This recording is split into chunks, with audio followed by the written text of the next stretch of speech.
আল্লাহ বলেন, গোলাম তোমাদেরকে আমি মালিক সৃষ্টি করেছি গোলামি করার জন্যে, কিন্তু তোমরা তো মালিক চিনো না।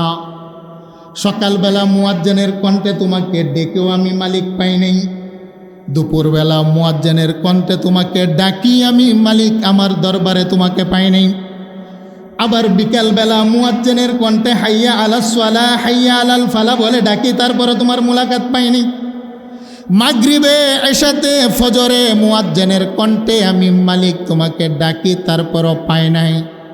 কেন রে বান্দা, তুমি কি মালিক চিনো না? আর এই যে যাকে চিনে সে তার সাথে মোহাব্বত করে, প্রেম করে, ভালোবাসে। রে বান্দা, আমি মালিক করে ভালোবাসা এত কিছু দিলাম, কিন্তু তুমি তো মালিক চিনো না। আল্লাহ বলেন, শোনো, আমাকে দেখো নাই তাই বলে তুমি চিনো নাই। তবে শোনো, আমাকে তালাশ করার জন্যে পৃথিবীর অন্য কোথাও তোমাকে যেতে হবে না, ভ্রমণ করতে হবে না। ওয়া ইন্না লাকুম ফিল আনআমি লাইবরাহ, তোমার ঘরে যে একটা গবাদি পশু আছে রে গোলাম, তুমি গবাদি পশুটার দিকে তাকাও, তাহলে তুমি তোমার মালিকের পরিচয় পেয়ে যাবে। আরেকটু জোরে বলেন না আল্লাহু আকবার। আরে আমার পরিচয় পাইয়া তোমার বাম পাশে দুধের 2 আঙ্গুল নিচে একটা গোস্তের টুকরা বানাইলাম কলবের ভিতরে আমি মালিক রে প্রেম আর ভালোবাসা তুমি সকালবেলা সেজদায় পইরা সুবহানা রাব্বিয়াল আলা, সুবহানা রাব্বিয়াল আলা, তোমার জবান নাড়াইয়া আমি আরশের মালিক রে যদি সুবহান বলে ডাক দাও, আল্লাহ বলেন তোর সেজদাটা পাইয়া আমি মালিক এমন খুশি হয়, গোটা জগতের সম্পদ যদি এক পাল্লায় রাখা হয়, তোর 4 আঙ্গুল কপালের সেজদা দিয়া সুবহান বলে ডাক দেওয়ার একটা সেজদা যদি এক পাল্লায় রাখা হয়, আল্লাহ বলেন ওয়া ইজ্জতি ওয়া জালালি ওয়া কারামি, আমার বরত্ব আর ইজ্জতের কসম, সকালবেলার 30 সেকেন্ডের সেজদার দাম গোটা জগতের সম্পদের চাইতো আমি মালিকের কাছে দামি। আরেকটু জোরে বলেন না আল্লাহু আকবার। ওমা খালাকতুল জিন্না ওয়াল ইনসা ইল্লা লিয়াবুদুন, সেই জন্যই তো আমি মালিক তোমাকে বানাইলাম গোলামির জন্যে। ফেরেশতার সেজদায় আমি মালিকের কলব ঠান্ডা হয় না, জিন্নাতের সেজদায় আমি মালিকের কলব ঠান্ডা হয় না, অন্য কোনো কুল কায়নাতের জবানের ডাক শুনে আমি মালিকের ঠান্ডা হয় না। তাই বুখারীর হাদিস নবীজিও বলেন, কালিমাতানে হাবিবাতানে ইলার রহমান খাফিফাতানে আলাল লিসান সাকিলাতানে ফিল মিজান সুবহানাল্লাহি ওয়া বিহামদিহি সুবহানাল্লাহিল আযীম। আমার আল্লাহ বলেন, শুনো রে, এমন 2টা শব্দ আছে, আমার বান্দা বান্দি কালো হোক, গরিব হোক, অশিক্ষিত হোক, পৃথিবীর যেই কোনো প্রান্ত থেকে আমার বান্দা বান্দি এই 2টা শব্দ পইরা যদি জবান লড়াইয়া আমি মালিক রে সুবহানাল্লাহি ওয়া বিহামদিহি সুবহানাল্লাহিল আযীম বলে ডাক দেয়, আমি আল্লাহর কাছে সবচাইতে বড় মাহবুব লাগে। সুবহানাল্লাহ বলেন, আরেকটু জোরে বলেন আল্লাহু আকবার। কালিমাতানে হাবিবাতানে ইলার রহমান খাফিফাতানে আলাল লিসান সাকিলাতানে ফিল মিজান সুবহানাল্লাহি ওয়া বিহামদিহি সুবহানাল্লাহিল আযীম। আল্লাহ নবী বলেন, 2টা শব্দকে আমার আল্লাহ বড় মাহবুব আর ভালোবাসেন। পৃথিবীর যেই মানুষেরা তার জবান নাড়িয়ে 2টা শব্দ বারবারে উচ্চারণ করে, আল্লাহ বলেন শব্দ 2টা যেমন আমার কাছে প্রিয়, যেই মানুষগুলা শব্দগুলো উচ্চারণ করে সেই মানুষটাও আমার কাছে প্রিয়। সুবহানাল্লাহ বলেন, আরেকটু জোরে বলেন আল্লাহু আকবার। সেই জন্যই তো আমি মালিক মানুষ বানাইলাম তোমার জবানের ডাক শোনার জন্যে। তুমি যখন সুবহান বলে ডাক দাও, আল্লাহ বলেন তোমার সুবহানের ডাক যাওয়ার পরে আমার আরশের পিলারের মধ্যে গিয়ে একটা ধাক্কা লাগে। সুবহানাল্লাহ। তোমার সুবহান ডাকটা নেওয়ার জন্যে নূরের ফেরেশতারা আকাশের দরজা দিয়ে তারা কম্পিটিশন করে। তুমি জমিনে সুবহান বলে ডাক দাও, জমিনে তুমি সেজদা দাও, তোমার সেজদাটার জমিনে থাকে না, তোমার সেজদাটা নূরের ফেরেশতা 7ম আকাশ অতিক্রম করে সিদরাতুল মুনতাহা লৌহে কলম অতিক্রম করে আমার আরশে পৌঁছিয়ে দেয়। সুবহানাল্লাহ। আরেকটু জোরে বলেন আল্লাহু আকবার। আল্লাহ বলেন, গোলাম শোনো, গোটা জগতের ভিতরে যা কিছু আমি আল্লাহ সৃষ্টি করেছি সব তোমাদের গোলাম। সুবহানাল্লাহ বলেন। আল্লাহ বলেন হুয়াল্লাযী খালাকা লাকুম মা ফিল আরদি জামিআ, শুনো রে জগতের মানুষ, ওয়ামা খালাকতুল জিন্না ওয়াল ইনসা ইল্লা লিয়াবুদুন। জিন আর মানুষকে সৃষ্টি করেছি আমি মালিক আমার গোলামির জন্যে, আর এই জমিনটাকে সৃষ্টি করেছি, জমিনের ভিতরে যত মাখলুকাত আমি মালিক সৃষ্টি করেছি তোমাদের গোলামির জন্যে। আরেকটু জোরে বলেন আল্লাহু আকবার। আল্লাহ বলেন এই জমিন সৃষ্টি করলাম তোমার গোলাম। পৃথিবীর মধ্যে জমিনের মধ্যে যত মাখলুকাত আমি মালিক সৃষ্টি করেছি বানিয়েছি সব হলো তোমার গোলাম। আর শোনো রে, বড় দয়া করে মানুষ তোমাকে বানাইলাম, তুমি হলে আমার মালিকের গোলাম। হুয়াল্লাযী খালাকা লাকুম মা ফিল আরদি জামিআ। আল্লাহ বলেন এই জমিনের ভিতরে যা কিছু আছে সব কিছু তোমাদের খাদেম, তোমাদের গোলাম।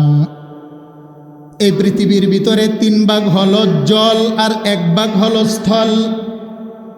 আল্লাহ বলেন এই জমিনের ভিতরে 3 ভাগ পানি সৃষ্টি করলাম, আর 1 ভাগ আমি আল্লাহ মাটি সৃষ্টি করলাম, স্থল সৃষ্টি করলাম। 1 ভাগ স্থলের ভিতরে আল্লাহ পাক বর্তমানে পৃথিবীতে 200-এর উপরের রাষ্ট্র আছে বাবা। 1 ভাগ স্থলের ভিতরে 200-এর উপরের রাষ্ট্র আছে। 1 ভাগ স্থলের ভিতরে 800 কোটি মানুষের চাইতে বেশি মানুষের বসবাস আছে।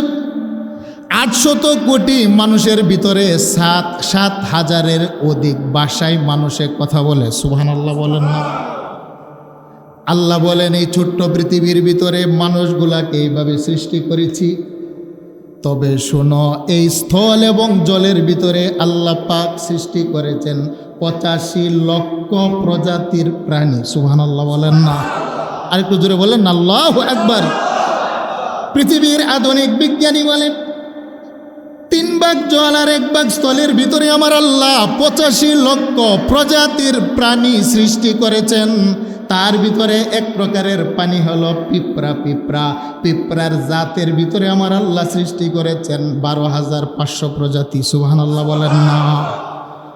আমাদের বাড়ির পাশে বেওয়ারিশ কুকুর আছে, কুকুরের ভিতরে 350 প্রজাতির কুকুর সৃষ্টি করেছেন। আমাদের দেহের ভিতরে কামড় দেয় মশা 20,000 প্রজাতির মশা আল্লাহ সৃষ্টি করেছেন। সুবহানাল্লাহ বলেন না? আমরা যে মুরগ খাই, মুরগ 500 প্রজাতির মুরগ আল্লাহ সৃষ্টি করেছেন। আমরা যে গাভীর দুধ আর গোশত খাই, আমার আল্লাহ 1000-এর অধিক প্রজাতির গাভী সৃষ্টি করেছেন। আমরা যে সাগরের মাছ খাই, আল্লাহ বলেন শুনো, তোমার সাগরের মাছগুলোকে 35,000 প্রজাতি সৃষ্টি করেছে। সুবহানাল্লাহ। আরেকটু জোরে বলেন আল্লাহু আকবার। হুয়াল্লাযী খালাকা লাকুম মা ফিল আরদি জামিআ।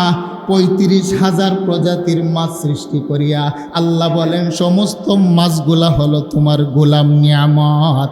আল্লাহ পাক বলেন 1000-এর অধিক গাভী গরু সৃষ্টি করে দিলাম, সেইগুলা হলো তোমাদের জন্য নিয়ামত। আল্লাহু আকবার বলেন। এই সবগুলা হলো তোমাদের গোলাম। ওমা খালাকতুল জিন্না ওয়াল ইনসা ইল্লা লিয়াবুদুন। একমাত্র মানুষ আর জিন্নাত তোমরা হলে আমি আল্লাহ পাকের গোলাম। কুল লাউ কানাল বাহরু মিদাদাল লিকালিমাতি রাব্বি লানাফিদাল বাহরু ক্বাবলা আন তানফাদা কালিমাতু রাব্বি ওয়ালাউ জিনা বিমিথলিহি মাদাদা। আল্লাহ বলেন গোলাম, এই পরিমাণ নিয়ামত তোমাদেরকে দিলাম, যদি তোমরা আমার নিয়ামতগুলোকে সাগর মহাসাগরের পানি দিয়ে কালি বানিয়ে লিখতে যাও, ওয়া ইন তাউদ্দু নি'মাতাল্লাহি লা তুহসুহা। আল্লাহ বলেন ক্ষয় হয়ে যাবে, সাগরের কালি শেষ হয়ে যাবে, মানব আর দানবের হায়াত শেষ হবে। যদি তুমি পৃথিবীর সমস্ত ডালপালাগুলোকে কলম বানাইয়া সাগর মহাসাগরের পানিগুলাকে কালি বানাইয়া আমি মালিকের নিয়ামতগুলো যে দিলাম লিপিবদ্ধ করতে যাও, আল্লাহ বলেন মানব রচিত সংখ্যা শেষ হবে, কিন্তু আমি আল্লাহর নিয়ামত গণনা করে শেষ করা যাবে? আরেকটু জোরে বলেন যাবে? ওয়া ইন তাউদ্দু নি'মাতাল্লাহি লা তুহসুহা। আল্লাহ বলেন বান্দারে, পুকুর, সাগর, খাল, বিল, মহাসাগরের গভীর তলদেশে যত প্রকারের মাছ সৃষ্টি করেছি সেইগুলোর প্রজাতি তোমরা লেখে শেষ করতে পারবে? আরেকটু জোরে বলেন, ফাবি আইয়ি আলাই রাব্বিকুমা তুকাযযিবান। বলো না বান্দা, আমার কোন কোন নিয়ামতকে তুমি অস্বীকার করবে? বলেন না সুবহানাল্লাহ। তবে শোনো, সমস্ত গোলাম, সমস্ত সৃষ্টি জগৎ হলো তোমাদের জন্য গোলাম, আর তোমরা হলে আমি মালিকের গোলাম। যদি তোমরা আমি মালিককে সেজদাই করে সুবহান বলে ডাক দাও, আল্লাহ বলেন একটা নিয়ামতের হিসাব তোমার কাছ থেকে নেব না। সুবহানাল্লাহ বলেন। আরেকটু জোরে বলেন না আল্লাহু আকবার। আল্লাহ বলেন, গোলাম তুমি যদি সেজদাই করে আমাকে সুবহানা রাব্বিয়াল আলা বলে ডাক দাও, আল্লাহ বলেন ওয়াদা দিলাম তোর কাছ থেকে যাররা পরিমাণ হিসাব আমি মালিক তালাশ করব না। আর যদি আমি মালিকের সাথে তোমার সম্পর্কটা না হয়, তোমাকে যে এক কাতরা পানি পান করিয়েছি সেটার হিসাব না দিয়ে তুমি বাঁচতে পারবে? কথাটা কার? আরেকটু জোরে বলেন, কথাটা কার? ওয়াল্লাযী খালাকা লাকুম মা ফিল আরদি জামিআ। আল্লাহ বলেন গোটা জগৎ এবং জগতের ভিতরে যা কিছু সৃষ্টি করেছি সবগুলো হলো তোমাদের জন্যে। সুবহানাল্লাহ। আরেকটু জোরে বলেন আল্লাহু আকবার। তাহলে বলেছিলাম কুকুর কত প্রজাতির? 350 প্রজাতির কুকুর। কয়টারে চিনেন? বলেন না, কয়টা প্রজাতি আমরা চিনি?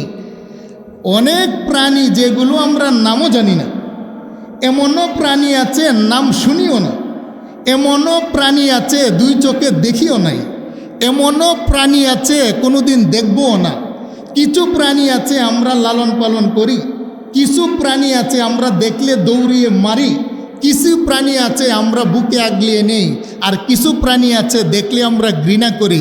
আল্লাহ বলেন তুমি ভালোবাসো, ঘৃণা করো, মারো অথবা তাকে প্রত্যাখ্যান করো, কোনো না কোনোভাবে বান্দা সেগুলো তোমাকে উপকার দিয়ে যাচ্ছে। আমি মালিক বললাম সেগুলো তোমার গোলাম, তোমার উপকার আর খেদমতের জন্যই মালিক সৃষ্টি করেছে। সুবহানাল্লাহ বলেন। এখন প্রশ্ন হলো, আল্লাহ গোলাম যদি গোলামি করে তার তো ভরণ পোষণের দায়িত্ব মনিবের উপরে। গোটা কুল কায়নাতকে আপনি বললেন যে আমার গোলামি করবে, তবে তার ভরণ পোষণের দায়িত্ব কার? আল্লাহ বললেন গোলামি করবে তোমার, আর তাদের ভরণ পোষণের দায়িত্ব হলো আমি আল্লাহর। সুবহানাল্লাহ বলেন।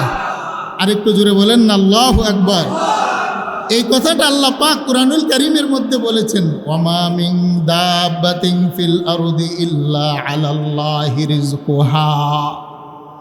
আল্লাহ বলেন যত মাখলুকাত সৃষ্টি করেছি সমস্ত মাখলুকাত হলো তোমার গোলাম, আর সেই গোলামের খাবারের দায়িত্ব আমি মালিক তোমার হাতে দেই নাই, সেটার দায়িত্ব নিলাম আমি আল্লাহ। ইন্নাল্লাহা হুয়ার রাজ্জাক। আল্লাহ বলেন সমস্ত মাখলুকাতকে সৃষ্টি করে তাদের খাবারের দায়িত্ব গ্রহণ করেছি আমি আল্লাহ। হেরে বান্দা শোনো, তোমাকে যে মাখলুকাত সৃষ্টি করলাম, গোলাম বানাইলাম, এর ভিতরে একটা হলো বান্দা ঘুম। ঘুম সুবহানাল্লাহ বলেন না। আল্লাহ বলেন তোমরা যে রাত্রের বেলা ঘুমাও সেটাও আমি আল্লাহর মাখলুক সৃষ্টি, সেটাও তোমার উপরে আমি মালিকের নিয়ামত। আল্লাহ বলেন ঘুম নামক নিয়ামতটাকে আমি আল্লাহ তোমার জন্য সৃষ্টি করলাম। বান্দা যদি তুমি ঘুমানোর আগে এশারের নামাজে সেজদা দাও, আবার ঘুম থেকে উঠে তুমি যদি ফজরের নামাজে সেজদা দাও, এমতো অবস্থায় যদি মারা যাও, আমি মালিক তোমাকে একটাও প্রশ্ন করব না, কারণ আমি দিলাম তোমাকে নিয়ামত ঘুম, আর তুমি দিলে ঘুমের আগে এশারের নামাজ, ঘুমের পরে ফজরের নামাজ, বদলা বদলি হয়ে গেল। এমতো অবস্থায় মারা গেলে বিনা হিসাবে জান্নাত। সুবহানাল্লাহ। আরেকটু জোরে বলেন আল্লাহু আকবার।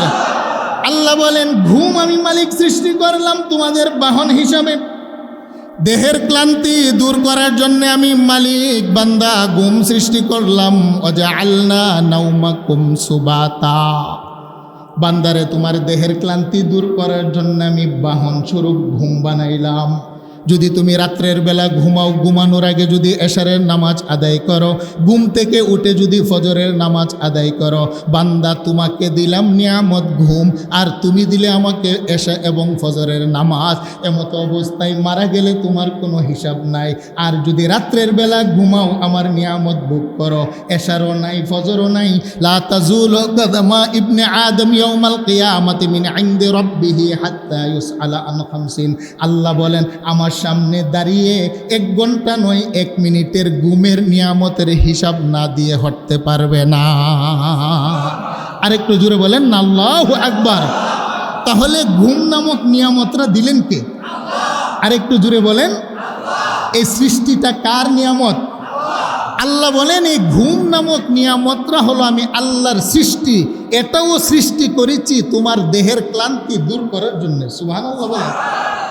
সেই জন্য আধুনিক বিজ্ঞান বলে, ডক্টর বলে, যদি কোনো সুস্থ মানুষ লাগাতার 11 দিন না ঘুমায়, মানুষটা পাগল হয়ে যায়। সেই জন্য দেখবেন রাস্তায় যারা চলে পাগল, তাদের ঘুম নাই। সে যদি ঘুমাইতো তাহলে সে পাগল হতো না। সুবহানাল্লাহ বলেন না। আল্লাহ বলেন, ওয়াজআলনা নাওমাকুম সুবাতা। বান্দারে, ঘুম আমি মালিকের সৃষ্টি, একটা নিয়ামত তোমার গোলাম। ঘুমানোর জন্য একটা পরিবেশ লাগে। দিনের আলোতে ঘুমটা ভালো হয় না, কিচির মিচির আওয়াজে ঘুম ভালো হয় না। সেই জন্য ঘুমও সৃষ্টি করেছি আমি আল্লাহ। ঘুমের জন্য পরিবেশটাও রাত্র সৃষ্টি করেছি আমি আল্লাহ। ওয়াজআলনাল লাইলা লিবাসা। আল্লাহ বলেন, ঘুম সৃষ্টি করেছি আমি আল্লাহ তোমাদের উপর নিয়ামত। ঘুমানোর জন্য একটা পরিবেশ লাগে। রাত্রের বেলা নীরব নিস্তব্ধতা হলে বান্দা ঘুম ভালো হয়। সেই জন্যে ওয়াজআলনাল লাইলা লিবাসা, আমি মালিক রাত্র নামক একটা পরিবেশ দিয়ে তোমার চোখের ভিতরে আরামের ঘুম দেই। যদি ঘুমানোর আগে আমাকে সেজদা দাও, ঘুম থেকে উঠে যদি আমার সেজদা দাও, তাহলে আমার উদ্দেশ্য পূর্ণ হয়ে যায়। এমতো অবস্থায় মারা গেলে তোমাকে কোনো প্রশ্ন করব না। মৃত্যুবরণ করতে দেরি, আমার সাথে মুলাকাত হতে দেরি হবে না। সুবহানাল্লাহ। আরেকটু জোরে বলেন না আল্লাহু আকবার। সেই জন্য দারুল উলুম দেওবন্দের কারি তৈয়ব সাহেব রহমতুল্লাহি আলাইহি বলেন, কোনো বান্দা যদি এশারের নামাজ পড়ে ঘুমিয়ে যায়, আবার ঘুম থেকে উঠে বান্দা যদি ফজরের নামাজ আদায় করে, আর বান্দা যদি ঘুমের থেকে উঠে, আল্লাহ পাক কোনো প্রশ্ন করবেন না। কারণ আল্লাহ পাক রাত্র দিলেন ঘুমানোর জন্যে, দিন দিলেন আল্লাহ পাক কামাইয়ের জন্যে। দিনের বেলা ব্যবসা করবেন, চাকরি করবেন, বাণিজ্য করবেন, রাজনীতি করবেন, গাড়ি চালাবেন। দুপুরবেলা মালিকে ডাক দিবে, জোহরের নামাজে মুলাকাত। আসরের সময় আমার আল্লাহ ডাক দিবেন, আমার আল্লাহর সাথে মুলাকাত। মাগরিবের সময় মুয়াজ্জিনের কণ্ঠে আমার আল্লাহ ডাক দেন, সেখানেও মুলাকাত। রাত্র দিলেন ঘুমের জন্যে, দিন দিলেন কামানোর জন্যে। আর দিনের বেলা 3 বার আমার মালিক তার গোলামকে ডাকেন। গোলাম যদি দিনের বেলা তার হাজারো ব্যস্ততার ভিতর থেকে আল্লাহর কদমে সেজদা দিয়ে সুবহান বলে ডাক দেয়, আল্লাহ বলেন, দিনের বেলা যত নিয়ামত দিলাম, মারা যাওয়ার পরে সেটারও কোনো হিসাব হবে না। সুবহানাল্লাহ বলেন না। কারণ হিসাব বরাবর।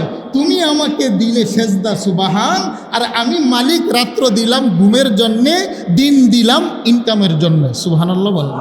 আরেকটু জোরে বলেন না আল্লাহু আকবার। তাহলে ঘুম এটা আল্লাহর সৃষ্টি। বলেন, এটা আল্লাহর কি সৃষ্টি?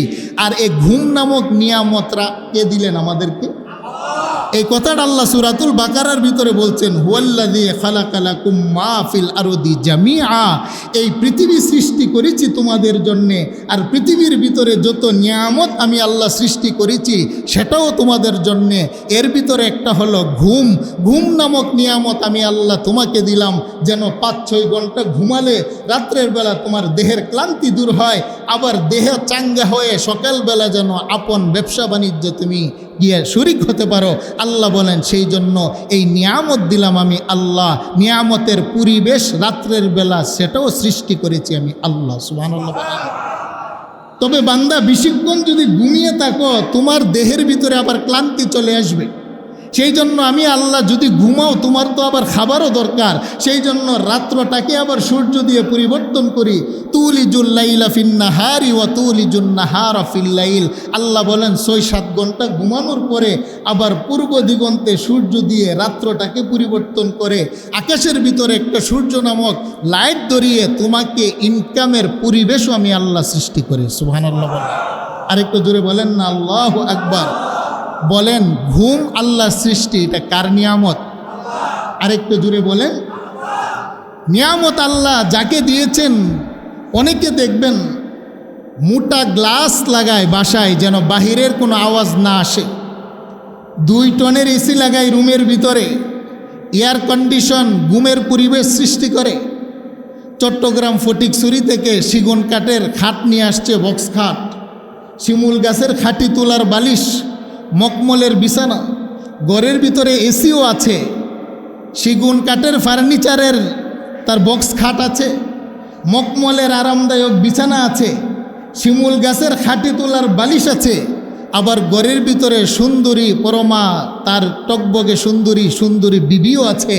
কিন্তু রাত্রের বেলা যখন ঘুমাইতে যায় সারা রাত ছটপট করে, ট্যাবলেট খায়, তারপরও ঘুম আসে না। এরকম লোক আছে না নাই? আরেকটু জোরে বলেন আছে না নাই? তাহলে আল্লাহর নিয়ামত যাকে দিয়েছেন সে বুঝে। আবার প্রক্ষান্তরে আপনাদের এই সনপাড়া দেখবেন, আমরা যখন গাড়ি থেকে অনেক সময় নামি, রিক্সাওয়ালা অটো চালায়, যারা অটো চালায় রিক্সা চালায়, ফুটের উপরে 2টা পা দিয়া বৈশা নাক টেনে ঘুমায়। ট্রাকের আওয়াজ, রাস্তার দুলবালি নাক দিয়ে যায়, কান দিয়া বের হয়, কিন্তু বেচারার ঘুম ভাঙে না। ফুটের উপরে পা তৈলা দিব্যি সে ঘুমাচ্ছে। যদি জিজ্ঞেস করেন ভাই যাবেন না, বলে যে আরামের ঘুম দিছি এখন ডিস্টার্ব করবেন না। ওই বেচারার কোনো এসি নাই, মকমলের বিছানা নাই, শিমুল গাছের তুলা নাই, সাথে সুন্দরী বিবি নাই, তারপরও তার চোখের ভিতরে আরামের ঘুম দিলেন তাকে। আরেকটু জুড়ে বলেন। সেই জন্য আল্লাহ বলেন ওয়া ইন তাউদ্দু নি'মাতাল্লাহি লা তুহসুহা। আমার এই একটা নিয়ামত তুমি গণনা করে শেষ করতে পারবে না। ওয়াল্লাযী খালাকা লাকুম মা ফিল আরদি জামিআ। আমার সৃষ্টি জগতের ভিতরে একটা হলো ঘুম, এই ঘুমটাও তোমার গোলাম, আর মানুষ তুমি হলে আমি মালিকের গোলাম। বলেন সুবহানাল্লাহ। কাউরান বাজার চিনেননি? আরেকটু জোরে বলেন, কাউরান বাজার চিনেননি আপনারা? যারা দেখেছেন তো দেখছেন, যারা দেখেন নাই নিয়ত করে যাবেন যে খতিব সাহেব বলছে দেখে আসছি। কাউরান বাজার ভিতরে একটা বড় মসজিদ আছে, আমবর্ষা শাহী জামে মসজিদ। কাউরান বাজার ভিতরে একটা আছে এরশাদ বিল্ডিং ফলের আড়তের সাথে, আরেকটি হলো ওয়াসা ভবন। ওয়াসা ভবনের সামনে আমবর্ষা মসজিদের আশপাশে কাউরান বাজার ফলের আড়ত এরশাদ বিল্ডিংয়ের চতুর্কর্নারে রাত্রের 12টা বা 1টা বাজে আপনারা গেলে দেখবেন মিনতি বলা হয়, যারা কুলি টুকরি নিয়া পাথি নিয়া মাথায় নিয়ে সারা রাত ঘুরে মাল সামানা যারা কিনে, তাদের টাকে মাল উঠিয়ে দেয়, টাক থেকে মাল নামায় টুকরি টুকরি, বুঝেননি আপনারা? পাথি বেদ দিয়ে বানানো হয়। যখন দেহ ক্লান্ত হয় রাত 12টা 1টা বাজে মেন রোডের কাছে ওয়াসা ভবনের সামনে আমবর্ষা মসজিদের গুলিতে তারা দেখবেন একদম বটে বালিশ চারা বিছানা চারা এই কুলিরা টুকরির ভিতরে ঘুমায়, নাক টেনে ঘুমায়, অথচ টাকের আওয়াজ, রাস্তার ময়লার দুর্গন্ধ, মশার কামড়, তারপরও বেচারার ঘুম কোনো কমতি হয় না। আমি জানতে চাই ওই বেচারার আরামদায়ক ঘুমটা দিলেন কে? আরেকটু জোরে বলেন। আর কুটিপুতি মকমলের বিছানায় ঘুমায় সুন্দরী বিবির সাথে, ট্যাবলেট খায়, তারপরেও ঘুম আসে না। তাহলে বোঝা গেল এই নিয়ামত দেওয়ার একমাত্র মালিক। আরেকটু জোরে বলেন। এই কথাটা আল্লাহ বললেন হুয়াল্লাযী খালাকা লাকুম মা ফিল আরদি জামিআ। বান্দা, পৃথিবীতে যা কিছু সৃষ্টি করেছি সব হলো তোমার গোলাম। ওমা খালাকতুল জিন্না ওয়াল ইনসা ইল্লা লিয়াবুদুন। তোমরা হলে আমি মালিকের গোলাম। সুবহানাল্লাহ বলেন। আরেকটু জোরে বলেন না আল্লাহু আকবার। আল্লাহ বলেন গোলাম, এর ভিতরে একটা হলো আমি তোমাদের জন্য সৃষ্টি করলাম লোক। সুবহানাল্লাহ। কুকুর সেটাও আল্লাহ পাকের মাখলুক, যদিও তার বিজা দেহ মানুষের গায়ে লাগে তার দেহের কাপড় নাপাক হয়। একটা নাপাক কুকুর যদি কোনো পাতিলার মধ্যে জিভ দিয়ে চাটে সে পাতিলা নাপাক হয়। কুকুর যদি কারো ঘরে লালন পালন করে সেই ঘরের ভিতরে নূরের ফেরেশতা প্রবেশ করে না। এমন একটা নাপাক প্রাণী আমাদের কাছে মনে হয়, দেখলে ঘৃণা করি, তাড়িয়ে দেয়। আল্লাহ বলেন হুয়াল্লাযী খালাকা লাকুম মা ফিল আরদি জামিআ। না রে না, যদিও নাপাক প্রাণী, এই প্রাণীটার ভিতরেই তোমার জন্য আমি আল্লাহ খেদমত রেখেছি। কুকুর এমন একটা প্রাণী, যদি সকালবেলা এক টুকরা রুটি দেন সারাদিন মুনিবের গুলামি করে, যদি বিকালবেলা একটু বাতের মার দেন সারা রাত বাড়ির চুর পাহারা দেন। কুকুর এমন একটা প্রাণী, সমাজের মরা পচা গলা সব কিছু খেয়ে সমাজের পরিবেশ রক্ষা করে। কুকুর এমন একটা প্রাণী, আসামিকে শনাক্ত করে। সুবহানাল্লাহ বলেন না? আপনারা দেখছেন নি এয়ারপোর্টে গেলে কুকুর দিয়ে রেবেরা কি করে? স্মাগলিং, যারা গাঁজা মদ বিভিন্ন অবৈধ জিনিস বহন করে, কুকুর নাকের গ্রান দিয়ে বলে দিতে পারে এটার ভিতরে নেশা আছে। আপনারা দেখেন নাই? তাহলে কুকুর যে মানুষের খেদমত করে, গুলাম সৃষ্টি করেছেন কে? আরেকটু জোরে বলেন। তাহলে একটা নাপাক প্রাণী কুকুর, পৃথিবীতে জাত আছে 350টা। আল্লাহ বলেন এই নাপাক কুকুরটার ভিতরও তোমার জন্য আমি আল্লাহ খেদমত রেখেছি। যদিও বাহ্যিক দৃষ্টিতে নাপাক, কিন্তু এটাও তোমার গুলামি করে। বলেন সুবহানাল্লাহ। সাপ আসেনি? সাপ আরেকটু জোরে বলেন, আছেনি সাপ? হে, সাপ আমরা দেখলে মারি, তারাই, দৌড়াই, কিন্তু সাপের ভিতরে আল্লাহ মানুষের জন্য উপকার রেখেছেন। আল্লাহ বলেন গুলাম, এটাও তোমার গুলাম। বলে মালিক, সাপ তো মানুষকে দংশন করে, মানুষের জীবনের ভয় আছে, তার কাছে তো কেউ যায় না। আল্লাহ বলেন বান্দা, এটার ভিতরে তোমার জন্য আমি বিশাল বড় খেদমত রেখেছি। কি খেদমত? 1 কেজি সাপের বিষ বিক্রি হয় 4 কোটি টাকা। সুবহানাল্লাহ। সাপের বিষ বিক্রি হয়নি? বলেন না যুবক ভাইরা, সাপের বিষ বিক্রি হয়নি? সাপ এখন লালন পালন করে। 1 কেজি সাপের বিষাক্ত বিষ হলো 4 কোটি টাকা। সেই জন্য সাপের বিষ পাচার করা নিষেধ আছে, কারণ সাপের বিষ দিয়া ক্যান্সার রোগীর মেডিসিন বানায়। সুবহানাল্লাহ বলেন না? আল্লাহ বলেন হুয়াল্লাযী খালাকা লাকুম মা ফিল আরদি জামিআ। বান্দারে, জমিনটাও সৃষ্টি করেছি তোমার জন্যে, জমিনের ভিতরে সাপ, এটাও তোমার গোলাম, তোমার জন্যে। আর তোমাকে সৃষ্টি করেছি আমি মালিকের জন্যে। সুবহানাল্লাহ বলেন। বলে আল্লাহ, আপনি আমার জন্য এত কিছু সৃষ্টি করেছেন, আর আমাকে সৃষ্টি করেছেন আপনার জন্য কেন? আল্লাহ বলেন সকালবেলা তোমার জবানের সুবহান ডাক শুনতে মনে চাই। সুবহানাল্লাহ বলেন না? তুমি যখন সকালবেলা আমি মালিককে সুবহানা রব্বিয়াল আলা বলে ডাক দাও, আল্লাহ বলেন তোমারে যত নিয়ামত আমি বান্দা আল্লাহ দিয়েছি, আমি একটা নিয়ামতের হিসাব তোমার কাছ থেকে নেব না, ওয়াদা করেছি। কারণ তুমি আমাকে যখন ডাক দাও, আমি মালিকের কুদরতি কলব ঠান্ডা হয়ে যায়। সেই জন্য আমি আল্লাহ পাক, তুমি দেখো অথবা না দেখো, যত মাখলুকাত সৃষ্টি করেছি, কোনো না কোনোভাবে আমি আল্লাহ তোমার গুলামির মধ্যে লিপ্ত রেখেছি। বলেন সুবহান। আরেকটু জোরে বলেন না আল্লাহু আকবার। আমরা সাগর সমুদ্রের মাছ খাই। সাগরের ভিতরে লাল দারকিনা নামক একটা মাছ আছে। তাফসির লিখতে গিয়ে মুফাসসিরিনে কেরাম লিখেছেন, আধুনিক বিজ্ঞানও এই কথা বলে, সাগরের ভিতরে কোরাল মাছ আছে। কোরাল মাছের পেটের ভিতরে একটা বায়ুথলি আছে। মাঝে মাঝে দেখবেন নিউজ আসে, চট্টগ্রাম সুন্দরবনে জেলেরা 2টা-5টা মাছ ধরে কোটিপতি হয়ে যায়। কেন? তাদের পেটের ভিতরে একটা বায়ুথলি আছে। এই বায়ুথলি দিয়ে সুতা বানানো হয়। আধুনিক বিজ্ঞান মানুষকে যখন সিজার করে, অপারেশন করে, সিজারের রুগীর যে সেলাই করা হয়, সেলাইয়ের সুতাটা দারকিনা মাছের পেটের বায়ুথলির ফুটকা দিয়ে বানানো হয়। সুবহানাল্লাহ বলেন না? আরেকটু জোরে বলেন না আল্লাহু আকবার। সেই জন্য লাল দারকিনা 5 কেজি একটা মাছের দাম 50 লক্ষ টাকা পর্যন্ত হয়। কেন? মাছের পেটের ভিতরে যে বায়ুথলি আছে, এই বায়ুথলি দিয়ে বিজ্ঞান সুতা বানায়, আর সেই সুতা দিয়ে মানুষকে যখন অপারেশন করা হয়, অপারেশনের শিলাইয়ের ভিতরে কাজে লাগে। আল্লাহ বলেন হুয়াল্লাযী খালাকা লাকুম মা ফিল আরদি জামিআ। জমিনও সৃষ্টি করলাম তোমার গোলাম, সাগরের ভিতরে যে মাছ বানাইলাম, মাছের পেটের ভিতরে যে বায়ুথলি আছে, সেটাও তোমার গোলাম। বলেন না সুবহানাল্লাহ। আরেকটু জোরে বলেন না আল্লাহু আকবার। তাহলে এই সমস্ত কিছু আমাদের জন্য সৃষ্টি করেছেন কে? আরেকটু জোরে বলেন।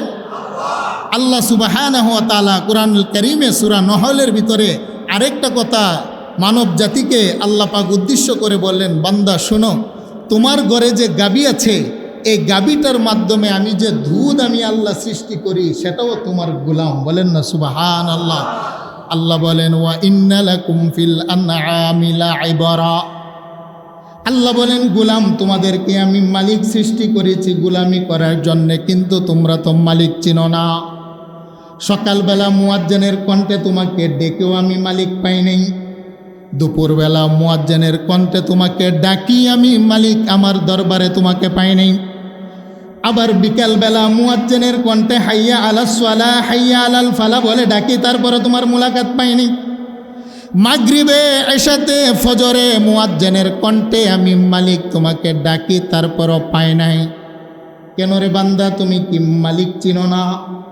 আর এই যে যাকে চিনে সে সাথে মহাব্বত করে, প্রেম করে, ভালোবাসে। রে বান্দা, আমি মালিক করে ভালোবাসা এত কিছু দিলাম, কিন্তু তুমি তো মালিক চিনো না। আল্লাহ বলেন, শোনো, আমাকে দেখো নাই তাই বলে তুমি চিনো নাই। তবে শোনো, আমাকে তালাশ করার জন্যে পৃথিবীর অন্য কোথাও তোমাকে যেতে হবে না, ভ্রমণ করতে হবে না। ওয়া ইন্না লাকুম ফিল আনআমি লাইবরাহ, তোমার ঘরে যে একটা গবাদি পশু আছে রে গোলাম, তুমি গবাদি পশুটার দিকে তাকাও, তাহলে তুমি তোমার মালিকের পরিচয় পেয়ে যাবে। আরেকটু জোরে বলেন না আল্লাহু আকবার। আরে আমার পরিচয় পাইয়া তোমার বাম পাশে দুধের 2 আঙ্গুল নিচে একটা গোস্তের টুকরা বানাইলাম কলবের ভিতরে আমি মালিক রে প্রেম আর ভালোবাসা তুমি সকালবেলা সেজদায় পইরা সুবহানা রাব্বিয়াল আলা, সুবহানা রাব্বিয়াল আলা, তোমার জবান নাড়াইয়া আমি আরশের মালিক রে যদি সুবহান বলে ডাক দাও, আল্লাহ বলেন তোর সেজদাটা পাইয়া আমি মালিক এমন খুশি হয়, গোটা জগতের সম্পদ যদি এক পাল্লায় রাখা হয়, তোর 4 আঙ্গুল কপালের সেজদা দিয়া সুবহান বলে ডাক দেওয়ার একটা সেজদা যদি এক পাল্লায় রাখা হয়, আল্লাহ বলেন ওয়া ইজ্জতি ওয়া জালালি ওয়া কারামি, আমার বরত্ব আর ইজ্জতের কসম, সকালবেলার 30 সেকেন্ডের সেজদার দাম গোটা জগতের সম্পদের চাইতো আমি মালিকের কাছে দামি। আরেকটু জোরে বলেন না আল্লাহু আকবার। ওমা খালাকতুল জিন্না ওয়াল ইনসা ইল্লা লিয়াবুদুন, সেই জন্যই তো আমি মালিক তোমাকে বানাইলাম গোলামির জন্যে। ফেরেশতার সেজদায় আমি মালিকের কলব ঠান্ডা হয় না, জিন্নাতের সেজদায় আমি মালিকের কলব ঠান্ডা হয় না, অন্য কোনো কুল কায়নাতের জবানের ডাক শুনে আমি মালিকের ঠান্ডা হয় না। তাই বুখারীর হাদিস নবীজিও বলেন কালিমাতানে হাবিবাতানে ইলার রহমান খাফিফাতানে আলাল লিসান সাকিলাতানে ফিল মিজান সুবহানাল্লাহি ওয়া বিহামদিহি সুবহানাল্লাহিল আযীম। আমার আল্লাহ বলেন শুনো রে, এমন 2টা শব্দ আছে আমার বান্দা বান্দি, কালো হোক গরিব হোক অশিক্ষিত হোক, পৃথিবীর যেই কোনো প্রান্ত থেকে আমার বান্দা বান্দি এই 2টা শব্দ পইরা যদি জবান লড়াইয়া আমি মালিক রে সুবহানাল্লাহি ওয়া বিহামদিহি সুবহানাল্লাহিল আযীম বলে ডাক দেয়, আমি আল্লাহর কাছে সবচাইতে বড় মাহবুব লাগে। সুবহানাল্লাহ বলেন, আরেকটু জোরে বলেন আল্লাহু আকবার। কালিমাতানে হাবিবাতানে ইলার রহমান খাফিফাতানে আলাল লিসান সাকিলাতানে ফিল মিজান সুবহানাল্লাহি ওয়া বিহামদিহি সুবহানাল্লাহিল আযীম। আল্লাহ নবী বলেন 2টা শব্দকে আমার আল্লাহ বড় মাহবুব আর ভালোবাসেন। পৃথিবীর যেই মানুষেরা তার জবান নাড়িয়ে 2টা শব্দ বারবারে উচ্চারণ করে, আল্লাহ বলেন শব্দ 2টা যেমন আমার কাছে প্রিয়, যেই মানুষগুলা শব্দগুলো উচ্চারণ করে সেই মানুষটাও আমার কাছে প্রিয়। সুবহানাল্লাহ বলেন, আরেকটু জোরে বলেন আল্লাহু আকবার। সেই জন্যই তো আমি মালিক মানুষ বানাইলাম তোমার জবানের ডাক শোনার জন্যে।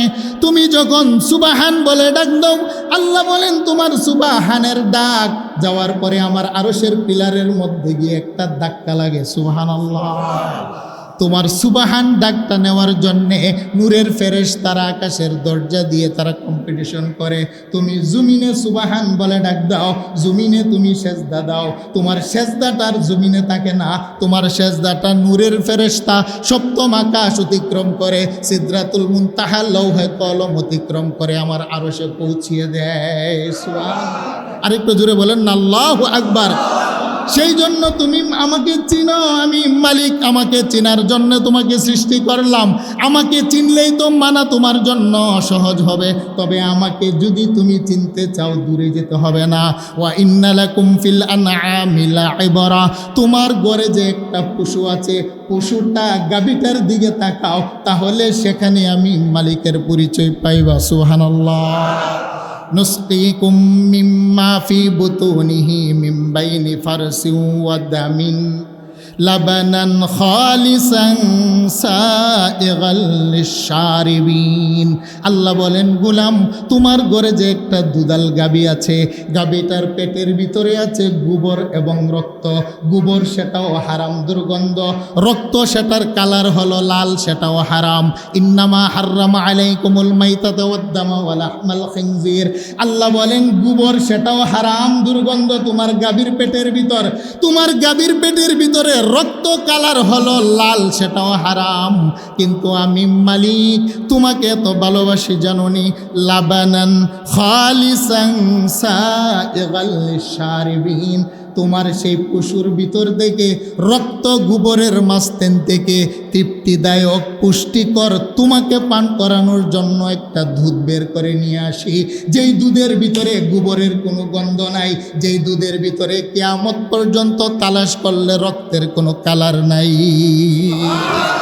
قل لو كان البحر مدادا لكلمات ربي لنفد البحر قبل أن تنفد كلمات ربي ولو جئنا بمثله مددا। আল্লাহ বলেন, এই একটা নিয়ামত যদি তুমি বান্দার লিখতে যাও, তোমার ক্ষয় হয়ে যাবে, সংখ্যা শেষ হবে, সাগরের কালি শেষ হবে। কিন্তু আমি যে গোবর আর রক্তের ভিতর থেকে যে পুষ্টিকর একটা দুধ তোমার জন্য বের করে নিয়ে আসি বান্দা, সেটার নিয়ামতেই তোমার পক্ষে আদায় করা সম্ভব নয়। কথাটা কার? তবে হ্যাঁ, সম্ভব যদি তুমি দৈনিক 5 বার আমার ডাকে সাড়া দিয়ে আমাকে যদি সেজদা দিয়ে খুশি করতে পারো। আল্লাহ বলেন, যত নিয়ামত দিলাম একটা নিয়ামতেরও হিসাব নেব না। বলেন সুবহানাল্লাহ। ইয়াকা না'বুদু ওয়া ইয়াকা নাস্তাঈন, আমরা ইবাদত দিব আল্লাহকে আর নিয়ামত দিবে আল্লাহ আমাদেরকে। আল্লাহ বলেন, 5 বার ডাকলাম, আমার দরবারে তোমারে পাইলাম। বান্দা, যত নিয়ামত দিলাম হিসাব বরাবর তুমি আমাকে দিলে, আমি তোমাকে দিলাম। তুমি মরতে দেরি, তুমি জান্নাতে যেতে দেরি নাই। জান্নাতে দেন না কেন? আল মুমিন তুহফাতু বিল মাউত, কারণ মুমিনের জন্য মৃত্যুটা হলো তোহফা। মুমিন জান্নাতে যায় না যেহেতু তার মরণ হয় না। 5 ওয়াক্ত নামাজওয়ালা যারা মালিকের কদমে সেজদা দেয় আল্লাহর নিয়ামত খাওয়ার পরে, আল্লাহ বলেন, তুই মরবি তো জান্নাতে যাবি। সুবহানাল্লাহ। আরেকটু জোরে বলেন না আল্লাহু আকবার। তাহলে বলেন, ঘুম নামক নিয়ামত আমাদের গোলাম দিলেন কে? মাছ নামক থুলির ভিতরে আমাদের সেলাইয়ের সুতা নামক নিয়ামত দিলেন কে? কুকুর নামক নাপাক প্রাণীর ভিতরে গুণাগুলি দিয়ে মানুষের খেদমত করার গোলামিটা দিলেন কে? আরেক সাপ নামক বিষের ভিতরে মানুষের রোগের চিকিৎসা রেখেছেন, এটা দিলেন কে? আরেকটু জোরে বলেন আল্লাহ সুবহানাহু ওয়া তাআলা। কুরআনুল কারীমের ভিতরে আল্লাহ আরেকটা কথা বলছেন, বান্দা আমাকে কি তুমি খুঁজে পাও না? বান্দারে, তুমি যে মধু খাও সেখানে একটু গবেষণা করো না মৌমাছির দিকে, সেখানে তালাশ করলো আমি মালিকরে তুমি পেয়ে যাবে। সুবহানাল্লাহ বলেন। আরেকটু জোরে বলেন না আল্লাহু আকবার। আমরা মধু খাইনি, কথা বলেন আমার সাথে, আমরা খাই কিনা? মধু হলো সমস্ত রোগের মহা ঔষধ। আল্লাহ পাক কুরআনুল কারীমের ভিতরে বলছেন, নবী তাদেরকে বলেন না আমি আকলমানদের জন্য শিক্ষা রেখেছি, তারা যদি মৌমাছি নিয়ে গবেষণা করে মৌমাছির স্রষ্টাকে পেয়ে যাবে। সুবহানাল্লাহ বলেন। আরেকটু জোরে বলেন আল্লাহু আকবার। আল্লাহ পাক মৌমাছির কাছে ওহী পাঠান। মৌমাছি 3 প্রকার। বলেন কত প্রকার? মধু বিজ্ঞানীরা বলে মৌমাছি 3 প্রকার। একটা হলো রানী, সে মৌচাকের ভিতরে তার কাজ হলো দিক নির্দেশনা দেওয়া এবং বাচ্চা প্রজনন করা, জন্ম দেওয়া, এটা হলো তার কাজ। একটা চাকের ভিতরে শুধু একটা রানী থাকে, তার নিয়ন্ত্রণ সবাই মানে। সুবহানাল্লাহ বলেন না। এই সিস্টেমটা তৈরি করেছেন কে? আরেকটা হলো কর্মী। যারা কর্মী আল্লাহর কোরআনে বলছে তারা নারী হয়, নারী, পুরুষ না। পুরুষ তাকে একটা চাকের ভিতরে 500 থেকে 1000। আল্লামা আলুসি আল বাগদাদি আয়াতের তাফসির লিখতে গিয়ে লিখেছেন, একটা মৌচাকের ভিতরে রানী তাকে একজন, সে যেদিকে বলবে সেদিকে যাবে, তার কাজ হলো বাচ্চা প্রজনন করা। আর পুরুষ যারা আছে তাদের কাজ হলো নারীদের সাথে শুধু মিলন করা, নয়তো তো বাচ্চা হবে না, এটা হলো পুরুষের দায়িত্ব। আর যারা কর্মী, এটা নারী হয়, তাদের দায়িত্ব হলো বিভিন্ন ফুল ফলের কষ বাসার ভিতরে এনে সংরক্ষণ করা। সুবহানাল্লাহ। আরেকটু জোরে বলেন আল্লাহু আকবার। আল্লাহ বলছেন, নবী আপনি বলেন না মক্কার কাফেরদেরকে, মদিনার কাফেরদেরকে, যারা গাফেল মালিক চিনে না, তারা যেন মৌমাছির দিকে তাকায়, তাহলে মৌমাছির মধু নিয়ে গবেষণা করলে মালিক পেয়ে যাবে। আমাকে যদি পেয়ে যায় আর সে যদি আমার গুলামি করে, আমি আল্লাহ যে এই নিয়ামতরা দিলাম সেটার কোনো হিসাব হবে না। সুবহানাল্লাহ বলেন। আল্লাহ বলেন, ওয়া আওহা রব্বুকা ইলান নাহলি, আপনার রব মৌমাছির কাছে ওহী পাঠাইলেন। মৌমাছির কাছে আল্লাহ একটা নির্দেশনা দিলেন। কি নির্দেশনা? আনিত্তাখিজি মিনাল জিবালি বুয়ুতাও ওয়া মিনাশ শাজারি ওয়া মিম্মা ইয়ারিশুন। আল্লাহ বলেন, হে মৌমাছিরা, তোমরা 3 জায়গায় বাসা বানাও। সুবহানাল্লাহ বলেন। আল্লাহ বলেন, পাহাড়ের উঁচু জায়গায় বাসা বানাও, গাছের উঁচু ঢালে তোমরা বাসা বানাও। মাচাং আছে যে আমরা যে লতা পাতা টানাই, আল্লাহ বলেন এই মাচাঙের জায়গায় তোমরা, উঁচু জায়গার ভিতরে তোমরা বাসা বানাও। আল্লাহ পাক সরাসরি 3টা শব্দ ব্যবহার করে বললেন, ওয়া আওহা রব্বুকা ইলান নাহলি আনিত্তাখিজি মিনাল জিবাল। ইত্তাখিজি শব্দটা ব্যবহার হয় নারীর ক্ষেত্রে। তাহলে মুফাসসিরিনে কেরাম বলেছেন, আল্লাহ পাক বাসা বানানোর জন্য আদেশ দিয়েছেন পুরুষদেরকে না নারীদেরকে। সুবহানাল্লাহ বলেন না, বলেন কাদেরকে? নারীদেরকে। মৌমাছির মধ্যে যারা নারী জাতি, আল্লাহ তাদেরকে আদেশটা দিলেন, মিনাল জিবালি বুয়ুতাও ওয়া মিনাশ শাজারি ওয়া মিম্মা ইয়ারিশুন। তোমরা পাহাড়ে, গাছের উঁচা ডালে এবং তোমরা মাচাঙের ভিতরে তোমরা বাসা বানাও। কেন? যেন মাটির আর্দ্রতা যেন তোমাদের মধুগুলাকে নষ্ট না করে। সুবহানাল্লাহ বলেন। আরেকটু জোরে বলেন আল্লাহু আকবার। আপনারা বলেন তো, মৌমাছিরে মাটিতে বাসা বানাইতে দেখছেন? আরেকটু জোরে বলেন, দেখছেন? হাত দিয়ে ধরা যায় এমন জায়গায় তারা বাসা বানায় না। কারণ মৌমাছি আমার আল্লাহর বিধান মানে একটা প্রাণী, কিন্তু আশরাফুল মাখলুকাত হয়ে আমার মালিকের বিধান মানে না। অথচ মালিক দৈনিক 5 বার ডাকে বান্দাকে। বলেন না আল্লাহু আকবার। মৌমাছি আবার বাসা বানায়। আল্লাহ বলেন, তুমি যেহেতু বাসা বানাইছো, এবার একটা কাজ করো, সুম্মা কুলি মিন কুল্লি সামারাত। আল্লাহ বলেন, তুমি প্রত্যেকটা ফল থেকে তার রস খাও। সুবহানাল্লাহ বলেন। আল্লাহ বলেন, সুম্মা কুলি মিন কুল্লি সামারাত, তুমি প্রত্যেকটা ফল থেকে, ফলের কথা আল্লাহ বলেছেন, ফলের রস তোমরা খাও। ফাসলুকি সুবুলা রব্বিকি যুলুলা, এবং আমি যে রাস্তা দেখিয়েছি তুমি সেই সোজা রাস্তা অবলম্বন করো। সুবহানাল্লাহ বলেন। সেই জন্য মুফাসসিরিনে কেরাম লিখেছেন, একটা মৌমাছি তার চাক থেকে যদি 5 কিলোমিটার দূরও যায় রস সংরক্ষণ করার জন্যে, আবার পুনরায় আসার সময় সে তার বাসা ভুলে না। সুবহানাল্লাহ বলেন। কেন? মৌমাছির রাস্তাটা দেখিয়েছেন কে? আরেকটু জুড়ে বলেন, আল্লাহ পাক দেখিয়েছেন। আল্লাহ বলেন, সুম্মা কুলি মিন কুল্লি সামারাত, তুমি ফল ফুল থেকে রস সংগ্রহ করো। ফাসলুকি সুবুলা রব্বিকি যুলুলা, আমি মালিক তোমাকে যে রাস্তা দেখিয়েছি তুমি এই সোজা রাস্তা চলো। আল্লাহ বলেন, সে এখন গিয়ে খায় ফুলের কষ, ফলের রস। আমরা তো মনে করি যে মৌমাছি ফুল ফলের রস আনলেই মধু হয়ে যায়। আল্লাহর কোরআন বলছে না, ফুল ফলের রস মৌমাছি তার পেটের ভিতরে প্রথমে নেয়। পেটের ভিতরে আল্লাহ পাক এক রকমের পদার্থ লিকুইড সৃষ্টি করেন। এই লিকুইডের সাথে ফুল ফলের কোষগুলো যখন অ্যাডজাস্ট হয়, আল্লাহ বলেন তখন তোমরা তোমাদের পেট থেকে বের করে এটা চাকের ভিতরে রেখে দাও। আল্লাহ বলেন, পেটের লিকুইড আর ফুল ফলের কোষ যখন একত্রিত হয়, তার পেট থেকে রাখার পরে মুচুর খাঁচার ভিতরে গিয়ে সেটা মধু হয়। সুবহানাল্লাহ। আরেকটু জোরে বলেন আল্লাহু আকবার। এই কথাটা আল্লাহ পাক কুরআনুল কারীমের মধ্যে বলেছেন, ইয়াখরুজু মিন বুতুনিহা। আল্লাহ বলেন তাদের পেট থেকে, উলামায়ে কেরাম আছেন বুতুনিহা, হা এটা জমির নারীর দিকে ইশারা করে, তাহলে বোঝা গেল নারীদের পেট থেকে যে রসটা বের হয় সেটাই হয় মধু। সুবহানাল্লাহ বলেন। কাদের পেট থেকে? নারী মৌমাছির পেট থেকে যেই রসটা বের হয় এটাই মধু। কেন? রস তো সংরক্ষণ করে নারীরা। বলেন, রস সংরক্ষণ করে কারা? নারী মৌমাছিরা। আল্লাহ বলছেন, ইয়াখরুজু মিন বুতুনিহা শারাবুম মুখতালিফুন আলওয়ানুহু। হে নবী, আপনি জানিয়ে দেন মৌমাছির পেট থেকে যে রসটা বের হয় পানিটা, সেই পানিটা বিভিন্ন রঙের হয়। সুবহানাল্লাহ বলেন।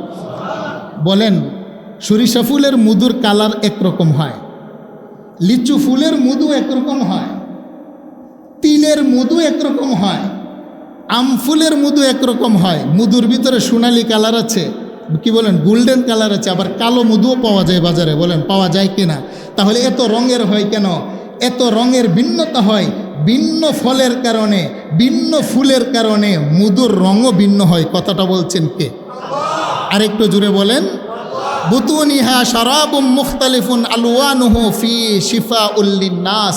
আল্লাহ বলেন, হে মানব জাতি, মৌমাছির পেট থেকে আমি মালিক প্রক্রিয়ার মাধ্যমে যে কোষ আর রসটা বের করি মধু, সেটা হলো একমাত্র তোমাদের জন্য মৃত্যু ছাড়া সমস্ত রোগের মহা ঔষধ। সুবহানাল্লাহ।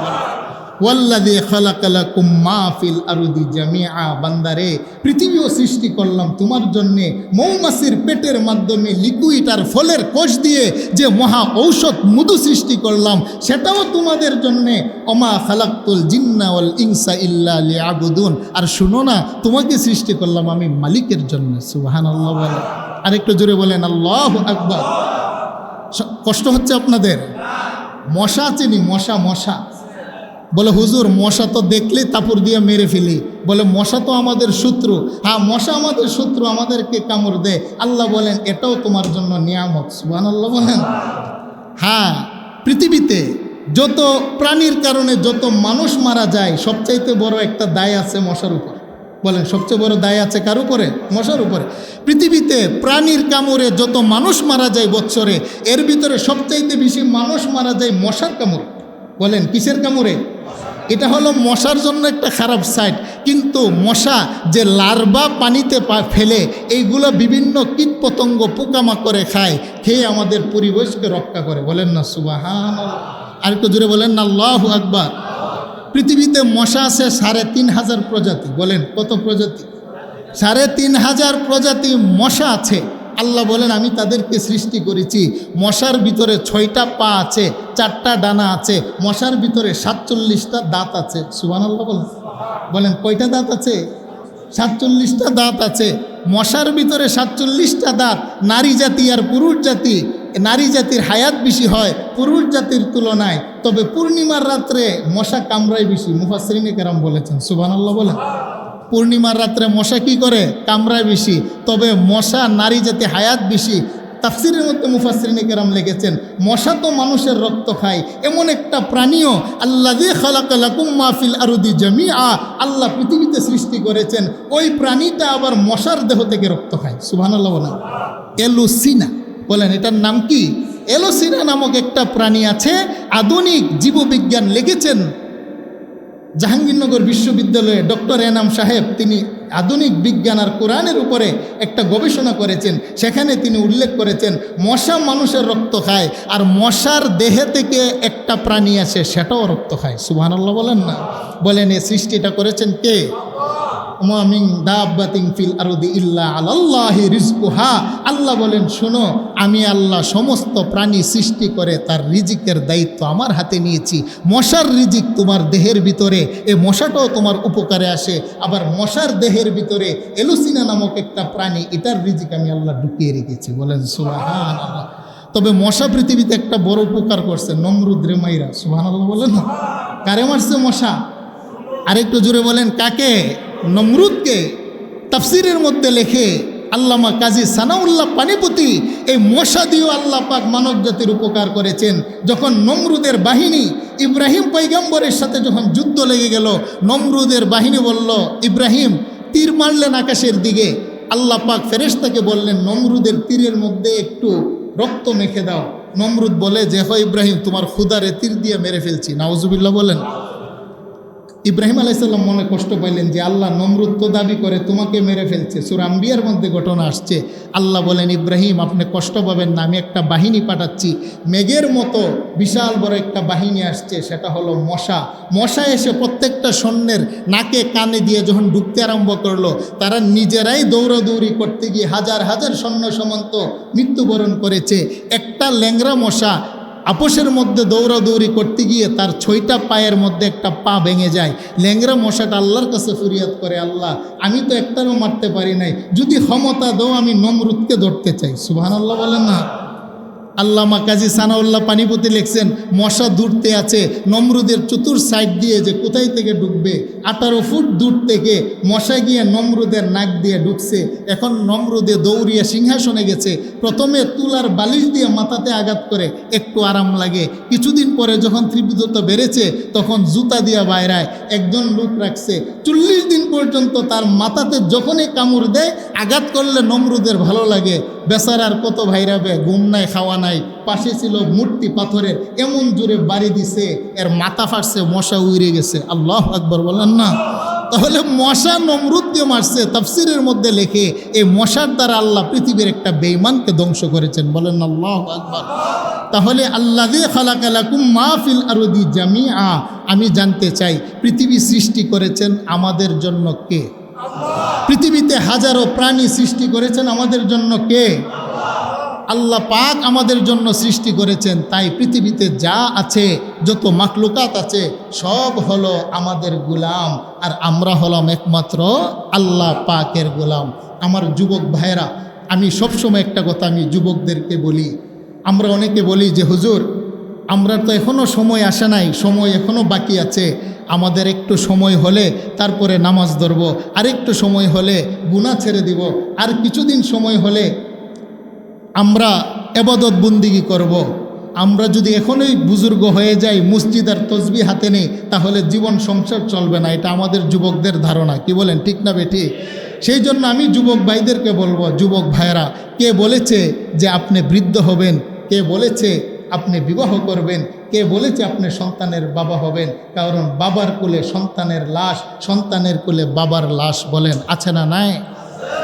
সেই জন্য আমি যুব সমাজকে বলবো যে আমরা এখনও সময় আছে, আমরা একটু পরিবর্তন হই, আমরা নেশা ছেড়ে দেই, জেনা ব্যভিচার ছেড়ে দেই, অশ্লীলতা ছেড়ে দেই, সমাজের ভিতরে টেন্ডারবাজি, চাঁদাবাজি, জুলুম অত্যাচার আমরা ছেড়ে দেই, আমরা আল্লাহর গোলাম হওয়ার জন্য চেষ্টা করি। আল্লাহ তৌফিক দান করে, সকলে বলেন আমিন।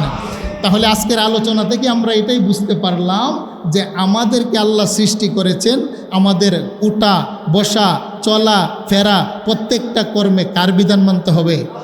আল্লাহ পাক আমাদেরকে তৌফিক দান করে, সকলে বলেন আমিন। আমরা জানি যে আমাদের মসজিদে আল্লাহর এক বান্দি, আমাদের এক বোন আমেরিকা প্রবাসী, আমাদের মসজিদে আরেকটু জোরে বলেন আমরা খুশি না বেজার? তিনি আমেরিকা থেকে দেশে আসছেন। আমরা চাবো যে তিনি যেন এক সময় সুযোগ যদি পায় আমাদের মসজিদে যেন এসে দেখে যায়, কারণ আমাদের মসজিদের অনেক কাজ চলমান আছে, কি বলেন, ঠিক না বেঠে? আমরা তিনার জন্য দোয়া করি, যিনি প্রত্যেক মাসে আমাদের এই কেন্দ্রীয় জামে মসজিদের মাসিক বিদ্যুতের বিল আল্লাহর যে বান্দি